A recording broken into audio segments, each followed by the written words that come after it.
Assalomu alaykum aziz do'stlar. Mana bugun sizlar bilan YouTube sahifamizda ko'rishib turganimizdan xursandmiz.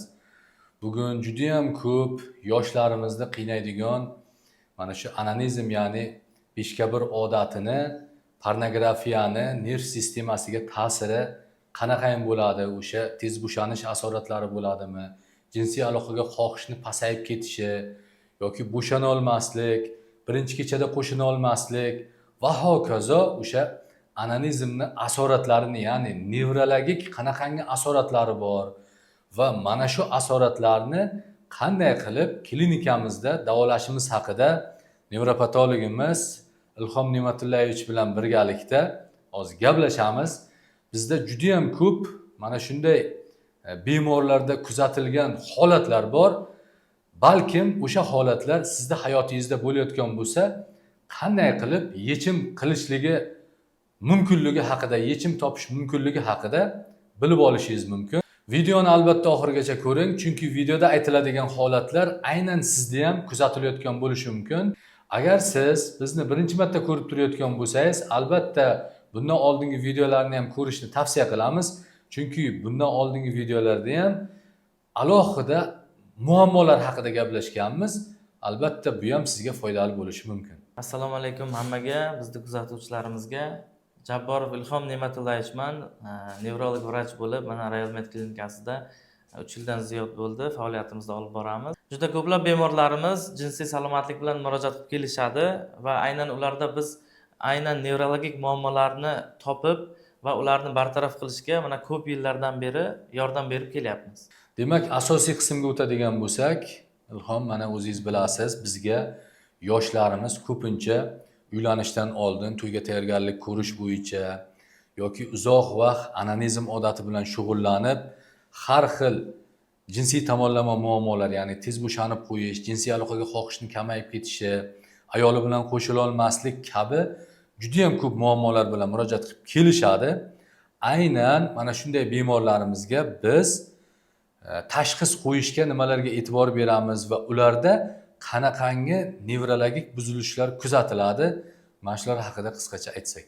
Aynan shunaqa bemorlarimiz bizda juda ko'p kelishadi va bularning ichida asosiylarini biz shu onanizm bilan shug'ullanadiganlarni aytishimiz mumkin. Chunki onanizmdan keyin nevrologik asoratlar juda ko'plab kuzatiladi va ko'p vrachlarimiz buni даже tasavvuriga ham sig'maydi-da. Shunaqa muammolar bo'lishi. Onanizm odatini bunchalik ko'p asorat berishini men ham mana shu talabalarga, medunus talabalariga dars berganimda bilib qolganman. Ya'ni juda ham ko'p yoshlarimiz aynan bu odatga o'rganib qolganligini va bu odatni natijasida tez bo'shanib qo'yish, birinchi kechada qo'shila olmaslik va hokazo asoratlar berishini keyinchalik bilganman. Hattoki nevropatolog vrachlarimiz ham ko'pchiligi bunaqangi asorat berishligini o'zlari ham bilmaydi. Chunki kim qaysi soha bilan ko'proq shug'ullanib, ko'ravergandan keyin bunaqangi asoratlar borligini bilib qoladi. Mana siz ham bu bemorlar bilan birgalikda ishlaganimizdan keyin ko'rgansizki, bunaqangi asoratlar borligini-da. Umumiy nevrologik osmotr qilib tekshirib o'tkazganimizda xuddi shunaqa sabablar boshqa kasalliklar bilan ham uchraydi. Bizlar boshini MRTga jo'natamiz, EEG qildiramiz, boshqa qilamiz, nevrologik o'tkazuvchanliklarni tekshiramiz, lekin normalni chiqadi unaqa holatlarda. Immundan keyin shu vitaminizatsiya qilib, o'sha spermani tarkibini bilamiz, o'sha vitaminlarga topshirganimizdan keyin o'sha muammolar kelib chiqadi-da. Aniq sababini o'zi bilamiz-da. Biror travma o'tkazmagan, boshqa kuchli stress o'tkazmagan, lekin yosh bola, uylanmagan. Shunday uzoq vaqt onanizm bilan, ya'ni beshkabir odati bilan uzoq vaqt shug'ullangan. Bunaqa holatda nima bo'ladi asosan? Ya'ni juda ham ko'p miqdorda organizmdan kerakli moddalar chiqib ketadi va u narsa har kuni takrorlanavergandan keyin, oylar, yillar o'tgandan keyin juda ham ko'p miqdorda organizmdan energiya chiqib ketadi va organizm kuchsizlanib qoladi. Nafaqat jismonan, aqliy tomondan, jinsiy tomonlama, nevrologik tomonlama, demak, asoratlarni kelib chiqish sababi mana shu uzoq vaqt onanizm qilish hisoblanadi. Immundan shunaqa onanizm bilan shug'ullanadigan bemorlarimiz, siz aytganda chempionlarimiz desak, ko'p staji ko'p bo'lsa, ularni bizlar ikki xil toifaga, ikki xil gruppaga bo'lib olamiz. Ya'ni sentralni o'zgarish bo'lganlarga и periferik o'zgarish bo'lganlarga. Periferik o'zgarish bo'lganlar hali ko'p bo'lmagan, lekin ularda birinchi bo'lib ko'zga ko'rinadigan narsalar reflekslar tekshirganimizda reflekslar juda ham oshib ketadi, giperrefleksiya kuzatiladi. Ya'ni sodda qilib aytadigan bo'lsak, biz molotok bilan reflekslarni tekshiramiz va muskul tonuslarini ko'ramiz. Muskul tonuslari juda slabi bo'ladi, reflekslari juda ham oshib ketgan bo'ladi. Ayniqsa shu anonizm bilan juda ko'p shug'ullanadigan bemorlarda bunaqa holat 100% kuzatiladi. Markaziy o'zgarishlarga keladigan bo'lsak, birinchi o'rinda biz qo'l qaltirashini aytishimiz mumkin. Yoki ko'zni yumib Romberg holatida tekshirganimizda chayqalishlar kuzatiladi. Bunaqa holat nevrologiyada shu kuchli travmalardan keyin kuzatiladi yoki insultlardan keyin kuzatiladi. Lekin bunaqa holat immuniy anonizm bilan shug'ullanadiganlarda bizlar shundan ajrata olishimiz mumkin. Yana bir holat terlash. Juda ko'p terlash. Shunaqa holatlar ham kuzatilib turadi. Haqiqatdan ham Ilhom, mana biz hattoki videolar ham chiqarganmiz.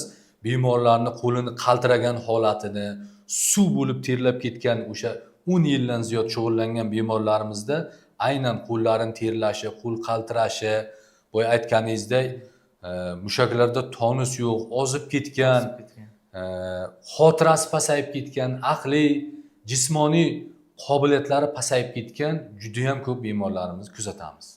Anonizm odatini asoratlari haqida gapirganda tez bo'shanish holati haqida gapirmasak bo'lmaydi, chunki eng ko'p asorat men o'ylayman tez bo'shanish bo'lsa kerak. Mana shu qanaqangi nevrologik asorat hisoblanadi, shu haqida bir obunachilarimizga tushuntirib bersak. Tez bo'shanish holatiga kelib to'xtaladigan bo'lsak, tez bo'shanish 70-80% holatda shu nervni o'tkazuvchanligi bilan bog'liq bo'ladi. O'tkazuvchanlik ya'ni buziladi bunaqa holatda.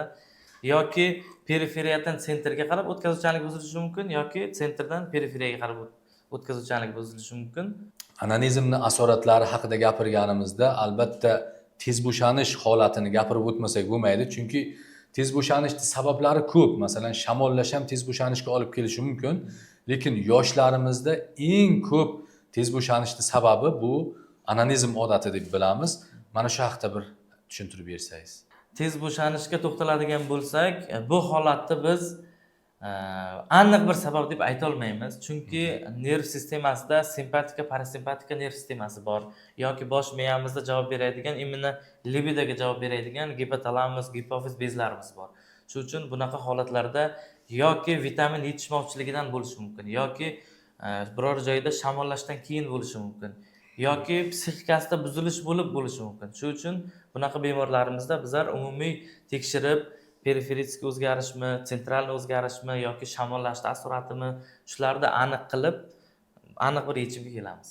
Uzoq vaqt anonizm bilan shug'ullangandan keyin ayrim bemorlarda mana tez bo'shanishga olib ketadi. Ularda o'tkazuvchanlik oshib ketadi. Bunaqa holatlarda bu ham o'tkazuvchanlik bilan bog'liq bo'ladi, lekin o'tkazuvchanlik pasayib ketadi. Shuning uchun shu sabab bilan bog'liq bo'ladi. Demak, ba'zi bemorlarimizda demak, o'tkazuvchanlikni pasayishi hisobiga bo'shana olmay qoladi. Mana ko'pchilik anonizm bilan shug'ullangan bemorlarimiz to'ygacha ham jinsiy aloqaga xohishim pasayib ketdi. Oldin juda ham menda shahvat kuchli edi yoki ikkinchi aloqaga xohishim pasayib ketdi. Oldin juda ham quvvatim kuchli edi deb ko'p savol berishadi. Mana shu xohishni pasayib ketish haqida ham ikki og'iz tushuntirib bersangiz. Uzoq vaqt anonizm bilan shug'ullanadigan bemorlarda katta miqdorda shu kerakli bo'lgan vitaminlar, aminokislotalar, oqsillar chiqib ketadi organizmdan va bu holat biz xohlaymiz, xohlamaymiz, markaziy nerv sistemani ish faoliyatining buzilishiga olib keladi. Ya'ni buning natijasida bosh miya markaziy nerv sistemamizda gipotalamus, gipofiz bezlarimiz bor. Mana shu bezlar mana testosteron gormonini ishlab chiqarish faoliyatiga ta'sir qiladi. Shuning natijasida xohish pasayishiga, даже depressiyaga tushib qolishiga yoki vahima, qo'rquvga tushib qolishiga ham olib keladi. Demak, uzoq vaqt anonizm odati bilan shug'ullanish natijasida, ya'ni ko'p miqdorda organizmdan vitamin, mikroelement, oqsillar chiqib ketishi natijasida, demak, organizm och qoladi va natijada sekin-sekin tushkunlikka tushish, xohishni kamayishi, demak, birgalikdagi simptomatika hisoblanadi. Shu uyqu buzilishlari ham oddiy misol aytadigan bo'lsak, dejurda ishlaydiganlar, smenada ishlaydiganlarda ham mana shu holat ko'p kuzatiladi-da. Chunki bu ham uyqu buzilishi ham bosh miya markaziy nerv sistemasida ish faoliyatini buzilishiga olib keladi. Buning natijasida o'sha xohish pasayishi, libido buzilishi, boshqa holatlar ham kuzatiladi. Mana juda ham ko'p yoshlarimiz to'ygacha bemalol bu odat bilan shug'ullanadi-da, to'ydan oldin o'zini tekshirtirib, davolanib, keyin uylanaman deydi. Ya'ni tez bo'shanib qo'yishdan qo'rquv, har xil qo'rquvlar bilan murojaat qilib keladi. Mana shu holatga ham qisqacha to'xtalib o'tsak. To'ydan oldin murojaat qilib keladigan yoshlarimizda asosiy shikoyatlari qo'shila olamanmi birinchi o'rinda, ikkinchisi bo'lsa shu tez bo'shanib qo'ymaymanmi degan xavotir bo'ladi-da. To'ydan keyin murojaat qilib keladigan yoshlarimizda esa birinchidan qo'shila olmaydi yoki qo'shilsa tez bo'shanib qo'yib murojaat qilib kelishadi. Haqiqatdan ham mana shu uzoq vaqt anonizm bilan shug'ullangan yoshlarimiz hattoki 8-9 oygacha aloqa qila olmagan yoshlarimizni mana bir nechtasini davolaganmiz. Bunaqa bemorlarimizni juda har xilini, juda ko'pini ko'rdik. Mana shu amin bo'ldikki shunga bunaqa bemorlarni nevrologik asoratini lecheniya qilmasdan turib, mana faqat urologik muammo bilan davolash juda qiyin. Yana shunaqa bemor biz kuzatdikki, sartaroshga bora olmayman deydi. Nimaga desak, shu mashinka tekkanda shu vibratsiyasiga tez bo'shanib qo'yadigan bemorlarni ham ko'rdik-da. Aynan shu bemorni aytib o'tadigan bo'lsak, imенно shu bemorda juda katta o'zgarishlar markaziy nerv sistemasi bilan bog'liq bo'ladi. Mana o'zingiz ko'rib turibsiz, aynan shu bemorimizda asosiy o'zgarish markaziy nerv sistemi bilan bog'liq bo'ladi. Bunaqa bemorlarda даже psixika o'zgarishiga ham olib keladi. Tasavvuri umuman buzilib ketadi. Boshqa narsalarni aytmasak ham bo'ladi. Endi bunaqa bemorlarimizga qanaqa yechimlar beramiz? Endi biz bunaqa bemorlar bilan anchadan beri ishlab kelamiz. Ya'ni ko'pchilik bildi, anonizm odati demak juda ham zararli ekan. O'zini hurmat qilgan, erta kelajagiga befarq bo'lmagan yoshlarimiz o'sha qanday qilib anonizm pornografiyadan qutulsam ekan deb o'zini irodasi kuchli bo'lganlari qutulib ketyapti. Ya'ni tavsiyalarimizga amal qilib. Qutulolmaganlari uchun maxsus demak xizmatlar tashkil qilganmiz. Ya'ni pornografiya va anonizmdan qutulish bo'yicha, to'yga tayyorgarlik ko'rish bo'yicha maxsus mini kurslar yaratganmiz. Bundan tashqari to'ydan keyin tez bo'shanib qo'yadigan bemorlarga aloqa davomiyligi bo'yicha maxsus tavsiyalar qilganmiz va umuman qanday qilib bu bemorlarimiz bilan klinikamizda ishlaymiz va qanday yechimlar beramiz, mana shular haqida ham qisqacha aytib bersak.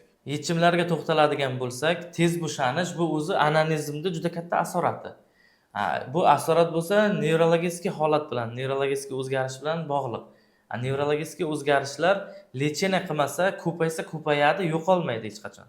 Ya'ni bu holatni uy sharoitida bitta ikkita ukol bilan yoki bitta ikkita tabletka bilan bartaraf qilib bo'lmaydi. Umumiy holatni hisobga olib, to'g'ri etapma-etap lecheniya qilib yo'qotish mumkin.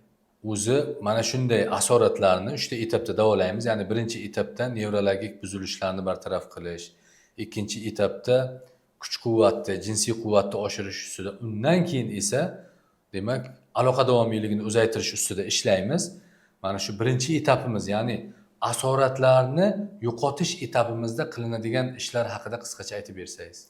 O'tkaziladigan muolajalarga to'xtaladigan bo'lsak, har bir bemorni individual holatidan kelib chiqib, individual nevrologik o'zgarishlardan kelib chiqib va ularga kerakli bo'lgan fizioterapevtik muolajalarni etapma-etap kerakli narsalarni yozib davolab beramiz. Ko'pincha bemorlarimiz onlayn davolansam bo'ladimi deydi-da. Endi bu asorat bo'lgandan keyin bu asoratni mana nevrologimiz bilan birgalikda maslahat qilib, kerakli muolajalar o'tkazmasak, o'zidan o'zi yo'qolmaydi. Mana o'zingiz eshitdingiz.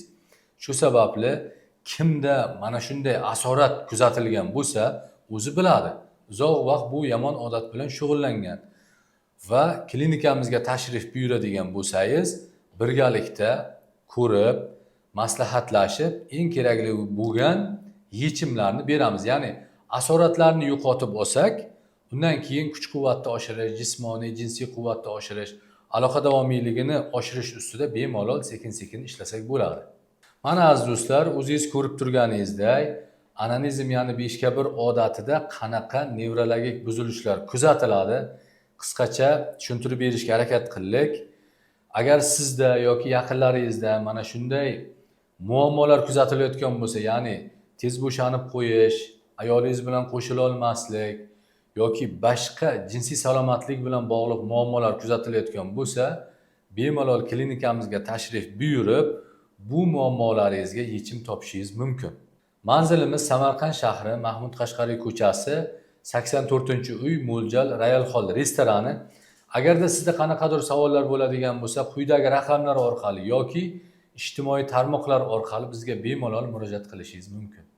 Videomiz foydali bo'lgan bo'lsa, albatta like bosishni unutmang. Keyingi videolarda ko'rishguncha.